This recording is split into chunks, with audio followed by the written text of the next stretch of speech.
ఈరోజు అల్లూరి సీతారామరాజు జయంతి సందర్భంగా 82వ జయంతి సందర్భంగా అల్లూరి సీతారామరాజుకి గార్లాండ్ చేయడం జరిగింది. అల్లూరి సీతారామరాజు భారతదేశంలో బ్రిటిష్ వారికి ఎదిరించి ఆయన వాళ్ళ గుండెల్లో గుబులు పుట్టించి బాగానే 127th బర్త్డే సందర్భంగా అల్లూరి సీతారామరాజు బ్రిటిష్ వారిని గుండెల్లో దడ పుట్టించి వారికి మన స్వతంత్రం రావడానికి అల్లూరి సీతారామరాజు ఎంతో కృషిపడ్డారు. దొంగచాటున అల్లూరి సీతారామరాజును బ్రిటిష్ వారు చంపడం జరిగింది.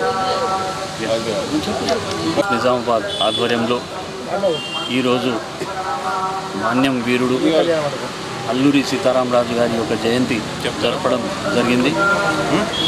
అయితే రోటరీ క్లబ్ ఆఫ్ నిజామాబాద్ సమాజ సేవతో పాటు హెల్త్ క్యాంప్స్తో పాటు స్కూల్స్ యొక్క బుక్స్ డిస్ట్రిబ్యూషన్స్తో పాటు ఈ దేశభక్తి చేసిన వారి యొక్క జయంతి కూడా జరపడం రోటరీ క్లబ్ యొక్క ఆనవాయితీ. అయితే దీని యొక్క ప్రత్యేకమైన ఉద్దేశం అంటే ఈ జయంతి జరపడం కేవలం అంతవరకే సీమితం కాకుండా ఇటువంటి మహనీయుల యొక్క చరిత్ర వచ్చే తరానికి తెలియాలి. ఈ యొక్క మహనీయులు భారత యొక్క స్వతంత్రం రానివ్వటానికి వారి యొక్క ప్రాణాలు త్యాగం చేస్తూ భారతదేశం సుస్థిరంగా ఉండాలి, బాగుండాలి, దేశభక్తితో కూడినటువంటి యొక్క వాతావరణం భారతదేశంలో ఉండాలి అనే ఒక మహనీయుల యొక్క త్యాగాలు వాళ్ళు చేసి మనకు స్వాతంత్ర్యం తీసుకొచ్చారు.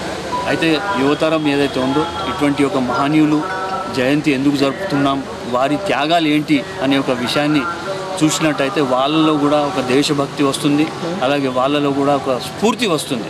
అయితే నేను ఈరోజు మన మీడియా ద్వారా రోటరీ క్లబ్ ఆఫ్ నిజామాబాద్ తరఫున కోరేది ఒకటే, వచ్చే యువతరం మాత్రం ఇటువంటి ఒక మహనీయుల యొక్క చరిత్ర చదవాలి, వారి యొక్క జీవితంలో ఒక కొత్త మార్పు తీసుకురావాలి, దేశభక్తితో చాటినటువంటి వారి జీవితం గడపాలని మా రోటరీ క్లబ్ ఆఫ్ నిజామాబాద్ యొక్క కోరిక.